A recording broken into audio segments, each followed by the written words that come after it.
What's up, folks?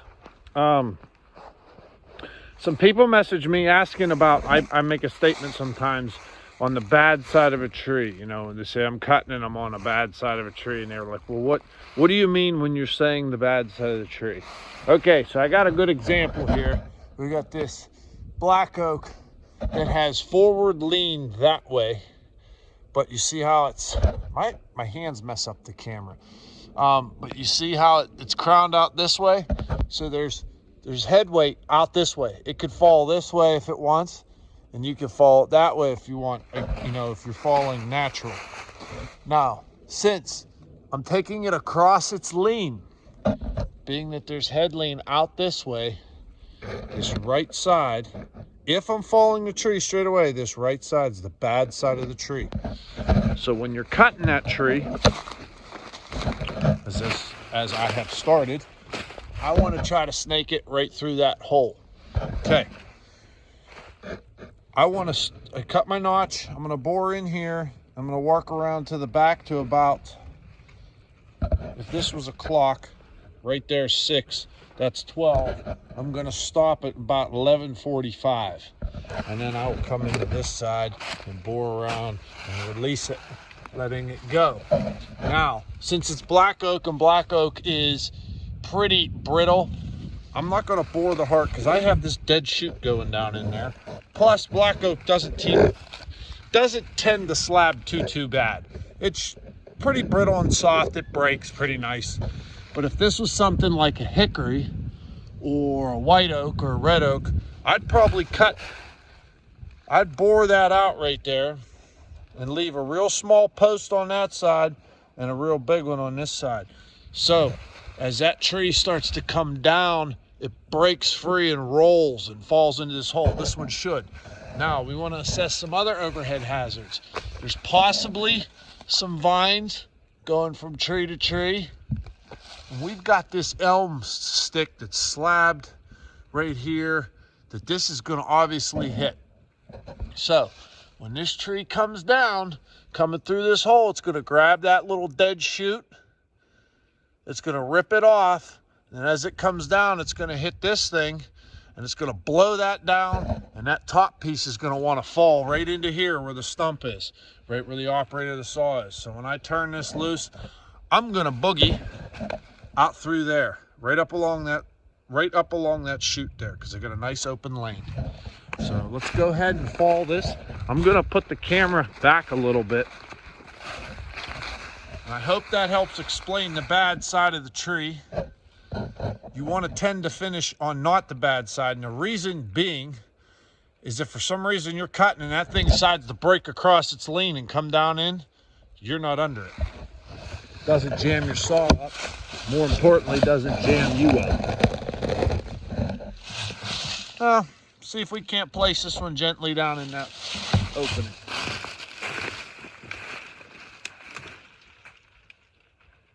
Actually, I've decided I'm going to change. My escape route is way more clear that way. I think I'm going to go that way instead. I'll go right out across the back, because this tree could also act as a shield if anything gets to flying crazy like.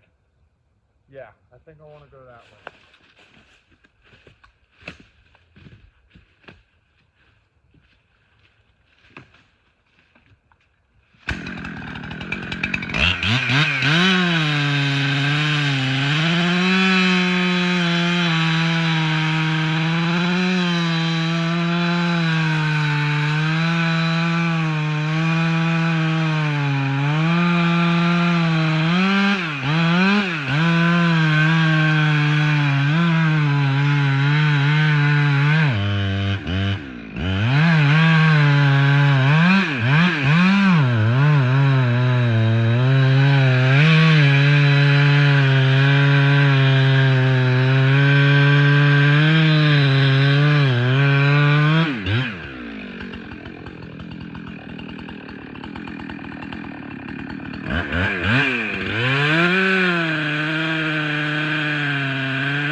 cherry stem that I pointed out and missed that limb right there at first. It didn't break off until after it hit that, but both hazards are down. Pulled a limb out of that damn maple. I'm not real happy about that, but not much I can do about it. Next we'll start going after all those out that way. All right, so hopefully that helps you understand the assessment of the bad side of the tree and some overhead hazard identification. I sound too proper in this video. I don't like it. Okay, another thing I want to cover is a guy asked me why, when I'm punching the heart of the tree out, what I'm trying to accomplish there. He was, he's all about that was in the boar cutting video, I think. I think he said he totally gets the boar cut and everything and why they do that, or why you do that. And just question, why do you punch the heart? Okay, so he said he thought it would be kind of dangerous. And yes, it can be. So you really don't want to bore the heart of a tree when you're like swinging a tree, or when you're trying to take a tree off its lean, or you're pushing hard on a tree. The reason being is when you bore the heart, you compromise some of the holding wood in the hinge. You basically got to have your tree designed. Let's use one as an example. That tree right here, it's just leaning straight at me. And if we were to drop it, that's a stay tree too. That one ain't even coming down. But anyways, if we were to drop it, that tree's coming one direction right here. I'm not trying to steer it, not trying to roll it, anything like that. And that tree's of a big enough diameter. I like to not bore the heart out of anything smaller than like 18 inches at the flares, at the stump. And what it looks like, let me get my glove out of the way. Let me clean this off. This is a nice white oak. That's why I figured I'd do this.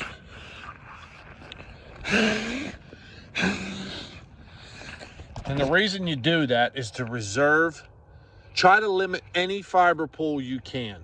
Now this tree's probably a veneer butt. Beautiful white oak. It's got like 12 foot of veneer in it, maybe a little more. So I obviously came in this side after cutting my notch, went that way, came in that side, came around so far, and I came over here and punched the heart out. And the reason I did that is now there's no fiber pull there. I left 2 posts here. Now, I call them posts, but that's your hinge. It's just because they're square like a post. The size, this one's probably 1 3/4 to 2 inches.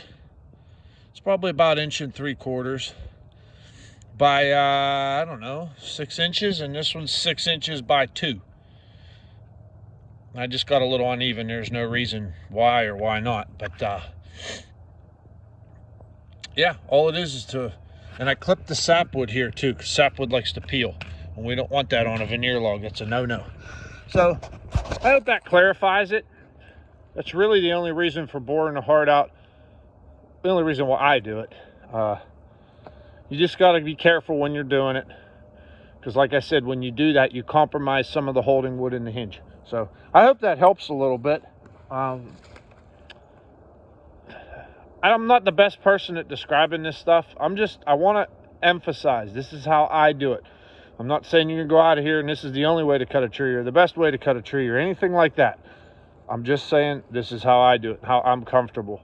Obviously, if you're a cutter or you cut trees, you have your own system and what you're comfortable with. So it's more important to do what you're comfortable with. Don't do stuff outside your comfort zone. So, all right, what a wonderful day. I got to get back to cutting.